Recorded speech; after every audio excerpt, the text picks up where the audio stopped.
എല്ലാ പ്രേക്ഷകർക്കും ഋഷി ആയുർവേദ ജീവൻ രേഖയിലേക്ക് സ്വാഗതം. കഴിഞ്ഞ എപ്പിസോഡിൽ നമ്മൾ കണ്ടത് പ്രമേഹത്തെക്കുറിച്ചും അതിൻ്റെ ലക്ഷണങ്ങളെക്കുറിച്ചുമൊക്കെയാണ്. ഇന്ന് നമ്മൾ കഴിഞ്ഞ പ്രാവശ്യം കണ്ടതുപോലെ തന്നെ ഏറ്റവും കൂടുതൽ പ്രമേഹ രോഗികളുള്ളത് കേരളത്തിലാണ്.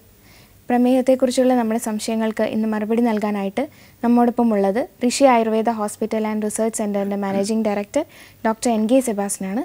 ഡോക്ടറിനെ ഈ പ്രോഗ്രാമിലേക്ക് നമുക്ക് സ്വാഗതം ചെയ്യാം. സ്വാഗതം ഡോക്ടർ. നമുക്ക് ഇന്ന് ധാരാളം മെയിലുകൾ വന്നിട്ടുണ്ട്. കഴിഞ്ഞ എപ്പിസോഡിൽ നമ്മൾ പറഞ്ഞിരുന്നു മെയിൽ അയക്കണം എന്നൊക്കെ. അപ്പോൾ പ്രമേഹത്തെക്കുറിച്ചുള്ള സംശയങ്ങളൊക്കെ ചോദിച്ചിട്ട് ധാരാളം പേര് മെയിൽ അയച്ചിട്ടുണ്ട്. സമയപരിധി മൂലം നമ്മൾ കുറച്ച് മെയിലുകളെ നമുക്ക് വായിക്കാൻ പറ്റുന്നുള്ളൂ. അപ്പോൾ ആദ്യത്തെ മെയിൽ വായിക്കട്ടെ? തീർച്ചയായിട്ടും. ഇത് എഴുതിയിരിക്കുന്നത് മലപ്പുറത്ത് നിന്നും ഖദീജയാണ്. അവർ പറയുന്നത് കഴിഞ്ഞ 15 വർഷമായിട്ട് ഒരു പ്രമേഹ രോഗിയാണ്. 3 നേരങ്ങളായി ഇൻസുലിൻ എടുക്കുന്നുണ്ട്. 45 യൂണിറ്റ് ഇൻസുലിൻ എടുക്കുന്നുണ്ട്. കൂടാതെ ഗുളികകളും കഴിക്കുന്നുണ്ട്. എങ്കിലും ആഹാരത്തിന് മുമ്പുള്ളത് ഫാസ്റ്റിംഗ് ഷുഗർ 200-300 ഇടയ്ക്കാണ്. ആഹാരത്തിന് ശേഷം 450 ഒക്കെ ആണെന്നാണ് അവർ പറയുന്നത്. ഇതിന് ഫലപ്രദമായിട്ട് എന്താണ് ഇത്ര നാളായിട്ട് മെഡിസിൻസ് ഒന്നും കഴിച്ചിട്ടും ഒരു കുറവ് വരുന്നില്ല എന്ന് വെച്ചാൽ എന്തുകൊണ്ടാണ് ഇത്രയും യൂണിറ്റ് ഇൻസുലിൻ എടുക്കുന്നുണ്ട് അത് അതിനുശേഷവും ഇത്രയും നാളായിട്ട് 10-15 വർഷമായിട്ട് ഒരു പ്രമേഹ രോഗിയാണ്. 3 നേരം ടാബ്ലറ്റ്സ് കഴിക്കുന്നുണ്ട്. 3 നേരമായിട്ട് ഇൻസുലിൻ എടുക്കുന്നുണ്ട്. എന്നിട്ടും ഷുഗർ ലെവലിൽ വലിയ മാറ്റം വരുന്നില്ല. 200-300 ഇടയ്ക്കാണ് ഫാസ്റ്റിങ്. ആഹാരത്തിന് ശേഷമുള്ള PBBS എന്ന് പറയുന്നത് 450 ആണ്. വളരെ വിഷമത്തോടെയാണ് ഈ മെയിൽ അയച്ചിരിക്കുന്നത്. ഇത്രയും നാളായിട്ട് അലോപ്പതി മെഡിസിൻസ് ഒക്കെ കഴിച്ചിട്ടും വലിയ മാറ്റം വരുന്നില്ല. അപ്പോൾ എന്തുകൊണ്ടാണ് ഇത് ഇങ്ങനെ സംഭവിക്കുന്നത്? അപ്പോൾ കണക്കിൽ കൂടുതൽ ഇൻസുലിൻ എടുത്തിട്ട് സാധാരണഗതിയിൽ ഇൻസുലിൻ്റെ ഉപയോഗം അല്ലെങ്കിൽ ഇൻസുലിൻ്റെ പ്രൊഡക്ഷൻ ഞാൻ കഴിഞ്ഞ ദിവസം പറഞ്ഞു ബീറ്റാ കോശമാണ് നമ്മുടെ ആവശ്യത്തിന് വേണ്ടിയിട്ടുള്ള ഇൻസുലിൻ അല്ലേ. അപ്പോൾ ആ ഇൻസുലിൻ ഒരു നിശ്ചിത അളവ് ഏതൊക്കെയാലും ടൈപ്പ് 2 ഡയബറ്റിക്കാണ്. ടൈപ്പ് 2 ഡയബറ്റിക്കിന് ചെറിയ തോതിൽ എന്തെങ്കിലുമേ പോരാഴിയുള്ളൂ. ബീറ്റാ കോശം വർക്ക് ചെയ്യുന്നുണ്ട്, ഇൻസുലിൻ പ്രൊഡക്ഷൻ ഉണ്ട്. അപ്പം അല്പം പോരാഴി വരും. പിന്നെ എന്തുകൊണ്ടാണ് ഇത്രയും കൂടുതൽ വരാൻ കാരണം? ഇതാണ് വളരെ പ്രധാനപ്പെട്ട ഒരു കാര്യമാണ് അല്ലേ. ഒരു 10 അല്ലെ 15 അല്ലെ 20 യൂണിറ്റ് ഇൻസുലിൻ്റെ സ്ഥാനത്ത് ഇത്രയും കൂടുതൽ ഇൻസുലിൻ എടുക്കേണ്ടത് നമുക്ക് ശരീരത്തിന് ആവശ്യമില്ല.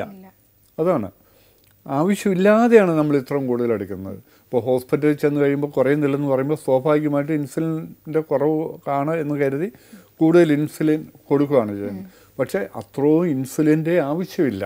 ഇപ്പോൾ ഫാസ്റ്റിംഗ് എത്രയായിട്ടാണ് പറയുന്നത്? ഫാസ്റ്റിംഗ് 200-300 ഒക്കെയാണ്. 200-300 ഇടയ്ക്കുള്ള റീഡിംഗ് ആണ് കാണിക്കുന്നത്.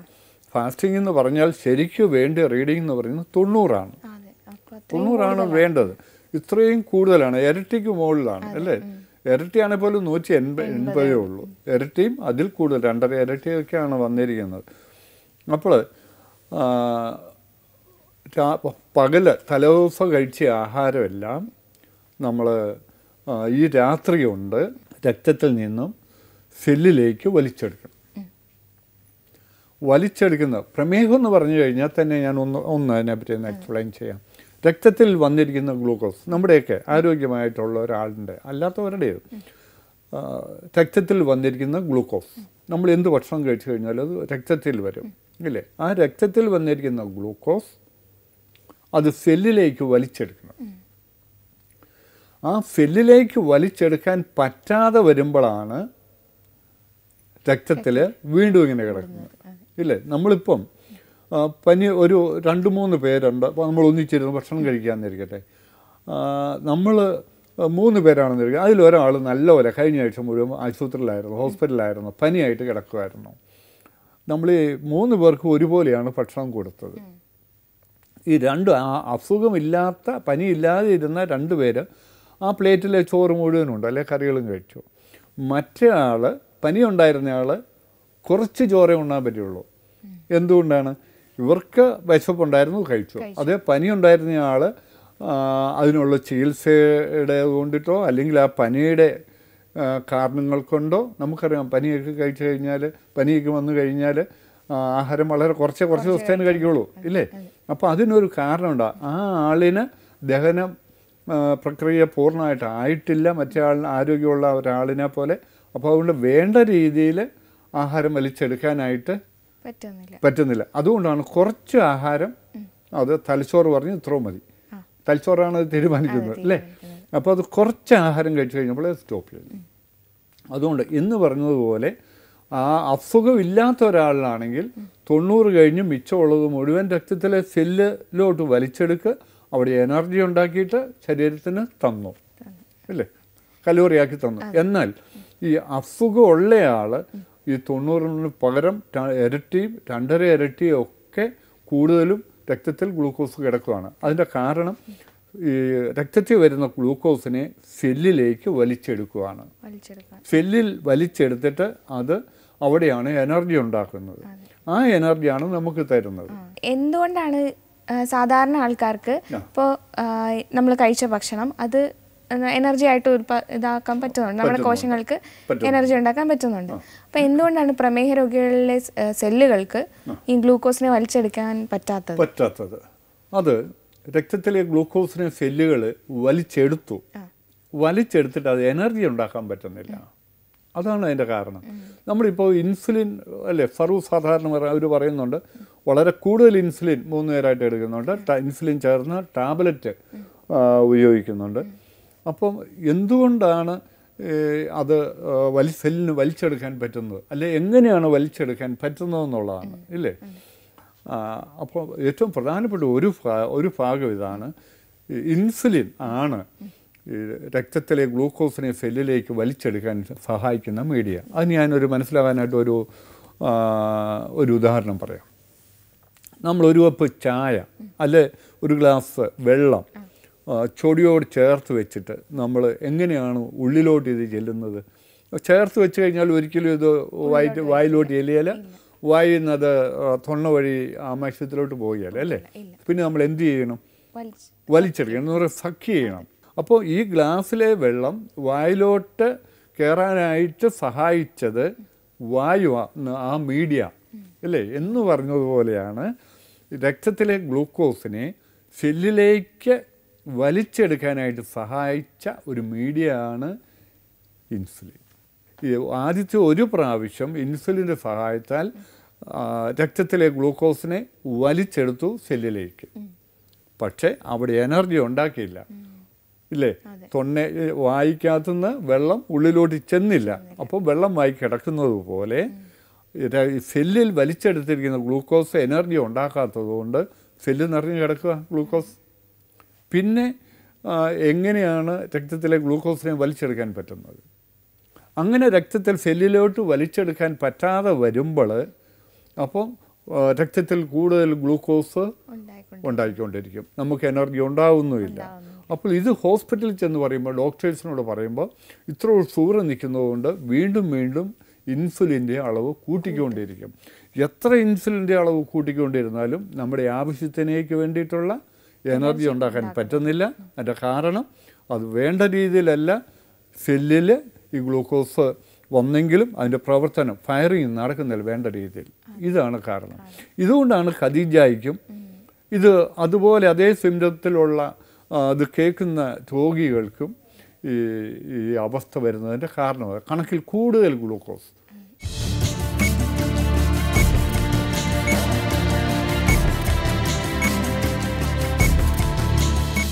രക്തത്തിൽ വരുന്ന ഗ്ലൂക്കോസിനെ സെല്ലിലേക്ക് വലിച്ചെടുത്തു.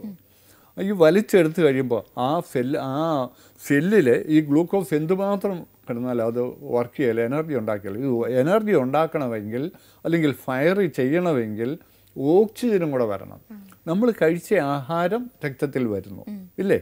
ഉച്ചക്കെത്തിയോ അല്ലെ രാവിലത്തെയോ ഇന്നലത്തെയോ ഏതും ആയിക്കോട്ടെ.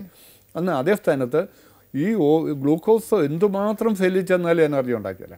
ഉണ്ടാക്കണമെങ്കിൽ അതിൻ്റെ കൂടെ ഓക്സിജനും കൂടെ ചെന്നിരിക്കണം.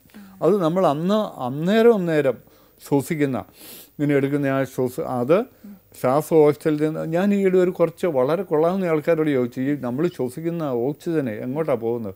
ശ്വാസകോശത്തിലോട്ട്. അതിനപ്പുറത്തോട്ട് ആ ആൾക്കാർക്ക് അറിയത്തില്ല. നല്ല വിദ്യാഭ്യാസമുള്ളവരായിരുന്നു, ടീച്ചർക്കാർ ഉൾപ്പെടെയുള്ള ഒരു മീറ്റിങ്ങിലാണ്. ശരിക്കും പറഞ്ഞാൽ നമ്മൾ ഓക്സിജൻ നമ്മൾ ശ്വാസകോശത്തിലോട്ട് വന്നു കഴിഞ്ഞാൽ അത് രക്തത്തിൽ കലരുക.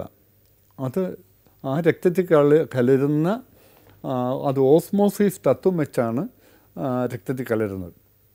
ആ ഓക്സിജന് ചുവന്ന രക്താണുവിലെ ഹീമോഗ്ലോബിനാണ് ശരീരത്തിൻ്റെ എല്ലാ ഭാഗത്തും എത്തിക്കുന്നത്. അപ്പോൾ ആ ഓക്സിജൻ ഓരോ സെല്ലിലും ചെല്ലണം. ഓരോ സെല്ലിലും ചെന്ന് ഇത് ചെന്ന് കഴിയുമ്പോഴാണ് ഗ്ലൂക്കോസും ഈ ഓക്സിജനും കൂടെ ശരിക്കും പ്രവർത്തിക്കുന്നത്. അപ്പോൾ രക്തത്തിൽ നിന്ന് ഗ്ലൂക്കോസ് മാത്രമേ ഇൻസുലിൻ എടുക്കാനായിട്ട് സാധിക്കുകയുള്ളൂ. എന്നാൽ അത് നിശ്ചിത അനുപാതത്തിൽ ഓക്സിജനും അതുപോലെ ഗ്ലൂക്കോസും കൂടെ സെല്ലിൽ ചെല്ലണം. അങ്ങനെ സെല്ലിൽ ചെന്ന് കഴിയുമ്പോൾ മാത്രമേ അവിടെ എനർജി ഉണ്ടാക്കുകയുള്ളൂ. എനർജി ഉണ്ടാക്കിയെങ്കിൽ മാത്രമല്ലേ ഉള്ളൂ സെല്ലിൽ വന്നിരിക്കുന്ന ഗ്ലൂക്കോസ് ചിലവാകുള്ളൂ, ഇല്ല തീർന്നു കിട്ടുള്ളൂ. എങ്കിൽ മാത്രമേ സെല്ലിന് അടുത്ത ഗ്ലൂക്കോസിനെ വലിച്ചെടുക്കാൻ പറ്റുള്ളൂ. ഇതാണ് ഏറ്റവും വലിയൊരു കുഴപ്പം. അപ്പോൾ ഖദീജയ്ക്ക് ഉണ്ടായിരിക്കുന്ന കുഴപ്പം ഇതാണ്, ഇത്രയോ ഇൻസുലിൻ എടുത്തിട്ടും സെല്ലിൽ വന്നിരിക്കുന്ന ഗ്ലൂക്കോസിനെ അത് എനർജിയാക്കാനായിട്ട് പറ്റുന്നില്ല. അതുകൊണ്ടാണ് ഓരോ തരത്തിൽ കൈക്കും കാലിനും നടുവിന് വേദന ഓരോ തരത്തിലുള്ള അതിൻ്റെ സൈഡ് എഫക്റ്റുകളൊക്കെ ഖദീജയ്ക്ക് വരുന്നതിൻ്റെ കാരണം അതുകൊണ്ടാണ്. കൈകാലുകൾക്ക് വേദനയും മറ്റുള്ള അസ്വസ്ഥതകളെല്ലാം ഉണ്ട് ഇല്ലേ. അപ്പോൾ ഇതിൻ്റെ കാരണം ഇതാണ്. ശരിക്കുള്ള ഡയബറ്റിക് എന്ന് പറയുന്ന എല്ലാ രോഗികൾക്കും സംഭവിക്കുന്ന ഇതാണ്, രക്തത്തിലെ ഗ്ലൂക്കോസിനെ എടുക്കാൻ മാത്രമാണ് ഇൻസുലിൻ്റെ ഉപയോഗം. മറ്റുള്ള വേറെ കാര്യങ്ങളൊക്കെ ഉണ്ട്, എങ്കിലും സെല്ലുമായിട്ട് അങ്ങനെയാണ്. എന്നാൽ ആ സെല്ലിലേക്ക് നിശ്ചിത അളവിൽ ഗ്ലൂക്കോസും ഓക്സിജനും കൂടെ ചെന്നിരിക്കണം. അങ്ങനെ ചെന്ന് കഴിയുമ്പോഴാണ് അവിടെ എനർജി ഉണ്ടാക്കുന്നത്. ആ എനർജിയാണ് നമുക്ക് പ്രവർത്തനക്ഷമമായിട്ട് ജോലി ചെയ്യാനും മറ്റുള്ള കാര്യങ്ങൾക്കുമൊക്കെ നമുക്ക് സാധിക്കുന്നത്. ഇത് വേണ്ട രീതിയിൽ നടക്കാഞ്ഞതുകൊണ്ടാണ് വീണ്ടും വീണ്ടും ആവശ്യമില്ലാതെ ഗ്ലൂക്കോസ് കണക്കിൽ കൂടുതൽ കൊടുക്കുന്നത്. അതുപോലെ വേറെ ഒരു ഉദാഹരണം കൂടെ പറഞ്ഞാൽ, പെട്രോൾ വണ്ടി വാഹനം ഉണ്ടല്ലോ, ഓക്കെ, അതിൻ്റെ കാർബേറ്ററിനകത്ത് പെട്രോൾ മാത്രം എന്തുമാത്രം ചെന്നാലും അത് കത്തില്ല. പിന്നെ അത് വേണ്ടത് പെട്രോളും നിശ്ചിത അളവിൽ വായു, വർഷപ്പുകാർ പറയുന്ന പോലെയാണെങ്കിൽ അവർ വായു എന്ന് പറയും. ആക്ച്വലി അത് ഓക്സിജനാണ്. വായുവും പെട്രോളും കൂടെ കൂടി നിശ്ചിത അളവിൽ അനുപാതത്തിൽ ചെന്ന് കഴിയുമ്പോഴാണ് അവിടെ ഫയറിങ് ഉണ്ടാകുന്നതും ഇഞ്ചക്ട് സ്റ്റാർട്ടാകുന്നത്. എന്നൊരു നല്ലൊരു ഉദാഹരണമാണ് അത് പറയാനുള്ളത്. ഇതുപോലെ നമുക്കറിയാം. അതുപോലെ തന്നെ വീടുകളിൽ ഇപ്പോൾ എല്ലാവരും ഗ്യാസ്, കുട്ടികളോടൊക്കെ ചോദിച്ചാൽ അറിയത്തില്ല, പണ്ട് തീ കത്തിച്ചുകൊണ്ടിരുന്നത്, വിറക് വെച്ചാൽ തീ കത്തിച്ചുകൊണ്ടിരുന്നത് ഇല്ലേ.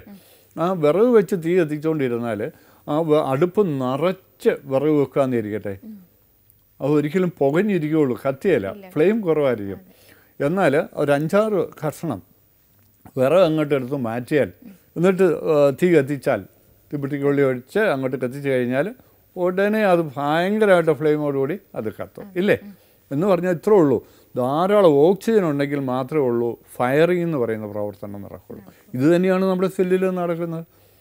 അപ്പം ധാരാളമായിട്ട് ഓക്സിജനും കൂടെ സെല്ലിൽ ചെന്നിരിക്കണം, ഗ്ലൂക്കോസ് മാത്രം ചെന്നാൽ പോരാ. ഇതാണ് ഖദീജയ്ക്ക് വന്നിരിക്കുന്ന കുഴപ്പം. ഇതുകൊണ്ടിട്ടാണ് ധാരാളം ഇൻസുലിൻ ആവശ്യമില്ലാതെ ഇങ്ങനെ എടുത്തുകൊണ്ടിരിക്കുന്നതാണ്. അപ്പോൾ അതുകൊണ്ട് അത് വീണ്ടും നല്ലപോലെ ഖദീജ അതിന് വേണ്ടിയിട്ടുള്ള ചികിത്സാ മാർഗം നോക്കുകയും അതിനനുസരിച്ചുള്ള ചികിത്സ ചെയ്യുകയും ചെയ്യട്ടെ. തീർച്ചയായിട്ടും ഒരു സംശയവും വേണ്ട, അത് ഓക്സിജനും കൂടെ ചെന്ന് കഴിയുമ്പോൾ സെല്ലിൽ എനർജി ഉണ്ടാക്കും. അപ്പം ഒരു കുറച്ച് നാളുകൾ കൊണ്ട് തന്നെ അത് പൂർണ്ണമായിട്ടും അതിൽ നിന്ന് സുഖമാക്കാൻ പറ്റുന്നതാണ്. ടൈപ്പ് 1 മാത്രമേ ഉള്ളൂ ട്രീറ്റ് ചെയ്താൽ സുഖമാകില്ലാത്തത്. ടൈപ്പ് 2 തീർച്ചയായിട്ടും നമുക്ക് സുഖമാക്കാൻ പറ്റും. പിന്നെ എന്താണ് ഖദീജ? അല്ലെങ്കിൽ ഡോക്ടർ, അതിപ്പോൾ നമ്മൾ പൊതുവെ പറഞ്ഞാൽ ഇപ്പോൾ ഡോക്ടർ പറഞ്ഞു നമ്മൾ കഴിക്കുന്ന ആഹാരം ഗ്ലൂക്കോസായി മാറി അത് രക്തത്തിലാണ് സ്റ്റോർ ചെയ്യുന്നത്. സ്റ്റോർ ചെയ്യുന്ന രക്തത്തിൽ വരുന്നു. അതെ. അപ്പോൾ മറ്റെവിടെയെല്ലാമാണ് സ്റ്റോർ ചെയ്യുന്നത് ഗ്ലൂക്കോസായിട്ട് സ്റ്റോർ ചെയ്യണം? അതിനെപ്പറ്റി പറയാം. സെല്ലിലേക്ക് വേണ്ടിയിട്ട് സെല്ലിലാണ് എനർജി ഉണ്ടാക്കുന്നത്. അതിൻ്റെ ഇടയ്ക്ക് ഇപ്പോൾ ഒന്നുകൂടെ ചോദിച്ചാൽ അതിന് മുമ്പ് ഒരു കാര്യം കൂടെ പറഞ്ഞോട്ടെ. ഈ ഖദീജയ്ക്ക് രാവിലെ ഏൽക്കുമ്പോൾ 200 മുകളിൽ ഗ്ലൂക്കോസ് ഉണ്ടെന്ന് പറഞ്ഞു. അപ്പോൾ രാത്രി നമ്മൾ 8-9 മണിക്ക് കിടന്നു കഴിഞ്ഞാൽ, അല്ല 10 മണിക്ക് കിടന്നു കഴിഞ്ഞാൽ, നേരം വെളുക്കുമ്പോഴത്തേനും സെല്ലുകൾ വർക്ക് ചെയ്ത് അത് പൂർണ്ണമായിട്ടും രക്തത്തിലെ എന്ന് പറഞ്ഞാൽ 90 മുകളിലുള്ള മുഴുവൻ ഗ്ലൂക്കോസിനെയും എനർജൈസ് ചെയ്യണമായിരുന്നു. അത് ചെയ്തിട്ടില്ല. അത് ചെയ്യാതിരുന്നതിൻ്റെ കാരണവും ഈ പ്രവർത്തനം വേണ്ട രീതിയിൽ ഇല്ലാഞ്ഞുകൊണ്ടാണ്. അതുകൊണ്ട് ഖദീജ പ്രത്യേകിച്ച് ശ്രദ്ധിക്കേണ്ട ഒരു കാര്യം, രാത്രി കിടക്കുമ്പോൾ നമ്മൾ ജനാലകൾ തുറന്നിട്ട് കിടക്കണം. അല്ലെങ്കിൽ വെൻറ്റിലേഷനുള്ള, പണ്ടൊക്കെയുള്ള കെട്ടിടത്തിനൊക്കെ ജനലിൻ്റെ വാതിലിൻ്റെ ഒക്കെ മുകളിൽ വെൻറ്റിലേറ്റർ അങ്ങനെയൊന്നും ഉണ്ടായിരുന്നു. ധാരാളമായിട്ട് ഓക്സിജൻ കയറുകയും കാർബൺ ഡൈ ഓക്സൈഡ് പുറത്തു പോവുകയും ചെയ്തിരുന്നു. ഇന്നിപ്പം പല കെട്ടിടങ്ങളും എനിക്കറിയാം ഈ വെന്റിലേഷനുള്ള സൗകര്യമില്ല. ജനൽ പല സാഹചര്യങ്ങളിലും കൊതുക് കൊണ്ടും കള്ളന്മാരുടെ ശല്യം കൊണ്ടും തുറന്നിടാൻ പറ്റുന്നില്ല. പക്ഷേ കൊതുക് വലയടിക്കുകയോ എന്തെങ്കിലും ചെയ്ത് മുറി ഓക്സിജൻ കടന്നു വരാനും കടന്നു പോകാനുമുള്ള സൗകര്യം ചെയ്തിരിക്കണം. അപ്പോൾ അതിൻ്റെ അകത്ത് നമുക്ക് അതിയാക്കി ഒരു അഡ്വൈസ് കൊടുക്കാൻ പറ്റിയത് ഇതാണ്.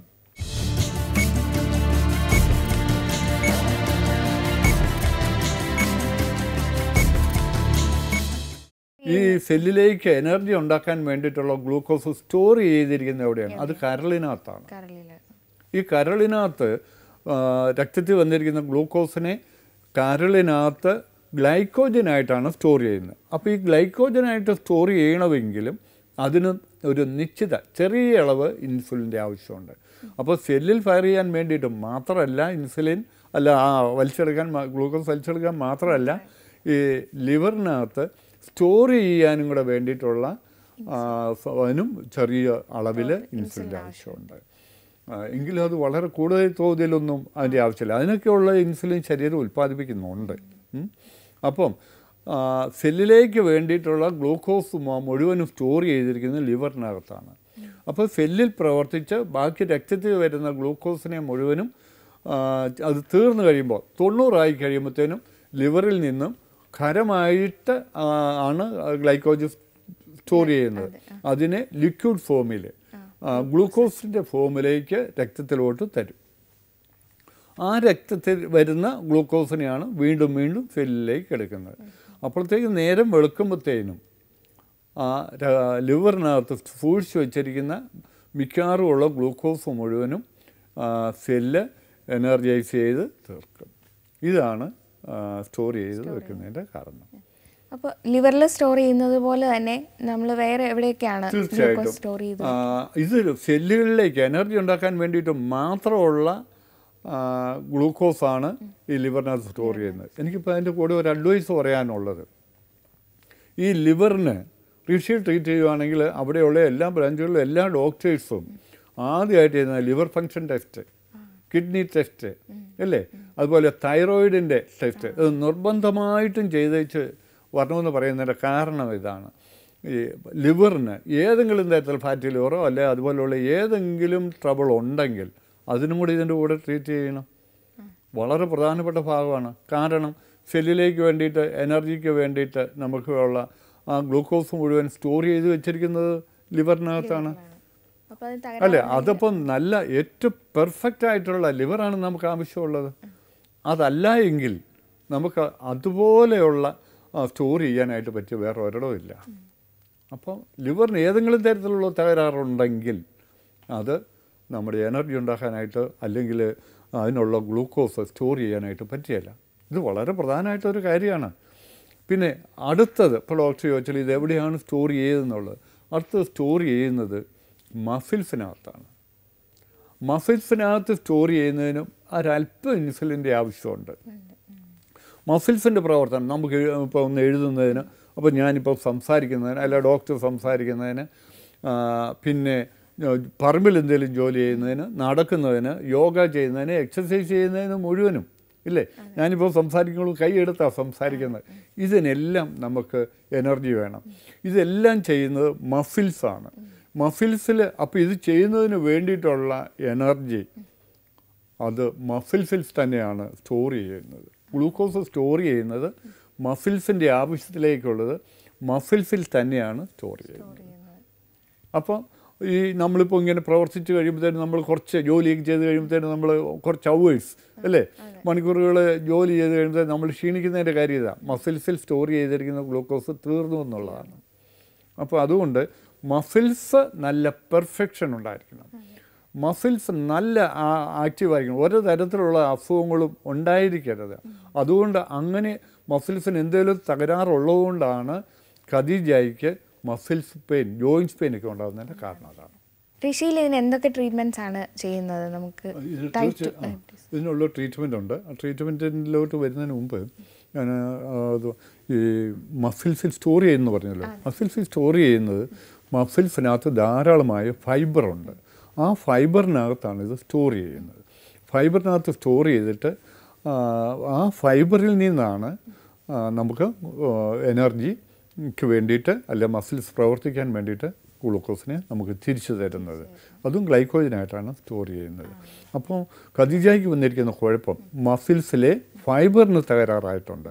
അതുപോലെ മുൻപ് സൂക്ഷിച്ച് വെച്ചിരുന്ന ഗ്ലൂക്കോസ് ഫൈബറിൽ ഇപ്പോഴും ഡിപ്പോസിറ്റ് ചെയ്തിരിക്കുകയാണ്, സ്റ്റോർ ചെയ്തിരിക്കുക. അത് പൂർണ്ണമായിട്ടും പുറത്തേക്ക് തള്ളിക്കളയാൻ പറ്റുന്നില്ല. അതുകൊണ്ട് അത് തള്ളിക്കളയണമെങ്കിൽ അത് ധാരാളമായിട്ട് നല്ലപോലെ യോഗയോ എക്സസൈസ് ചെയ്യണം. അത് നല്ല നിശ്ചയമുള്ള ഏതെങ്കിലും ആൾക്കാരിൽ നിന്നോ വേണം ഇത് മനസ്സിലാക്കാനും എക്സസൈസ് ചെയ്യാൻ. യോഗയും എക്സസൈസും ചെയ്യുന്നതോടുകൂടി അല്ല നല്ല ജോലി ചെയ്യുന്നതുകൊണ്ട് ഉള്ള ഗുണം ഇതാണ്: ഫൈബറിനകത്ത് സ്റ്റോർ ചെയ്തിരിക്കുന്ന ഗ്ലൂക്കോസ് മുഴുവൻ അത് പ്രവർത്തിച്ച് തീരും. അങ്ങനെ തീർന്നു കഴിയുമ്പോൾ അത് നമുക്ക് വീണ്ടും കഴിക്കുന്ന ആഹാരം അത് ഫൈബറിൽ സ്റ്റോർ ചെയ്യാനായിട്ട് പറ്റും. അത് സ്റ്റോർ ചെയ്യാൻ പറ്റാതെ വന്നിരിക്കുന്നതാണ് ഈ ഖദീജയ്ക്ക് മസിൽസിനും ജോയിൻസിനൊക്കെ വേദന ഉണ്ടാകുന്നതിൻ്റെ കാരണം. അപ്പോൾ ഇന്നത്തെ എപ്പിസോഡിൽ നമ്മൾ ഡോക്ടർ വളരെ വിശദമായി തന്നെ പറഞ്ഞു പ്രമേഹത്തിന് എന്തുകൊണ്ടാണ് രക്തത്തിൽ വന്ന ഗ്ലൂക്കോസിനെ നമ്മുടെ സെല്ലുകൾക്ക് വലിച്ചെടുത്ത് എനർജി ഉണ്ടാക്കാൻ സാധിക്കാത്തതെന്നാണ് നമ്മളിവിടെ ഡിസ്കസ് ചെയ്തത്. അപ്പോൾ അതിന് നിങ്ങൾക്ക് പ്രമേഹ സംബന്ധമായിട്ടുള്ള എന്തെങ്കിലും സംശയങ്ങളുണ്ടെങ്കിൽ ഞങ്ങൾക്ക് മെയിൽ ചെയ്യുക. ഞങ്ങളുടെ മെയിൽ ID info@rishihospital.com. മറ്റൊരു എപ്പിസോഡിലൂടെ വീണ്ടും കാണുന്നതുവരെ നമസ്കാരം.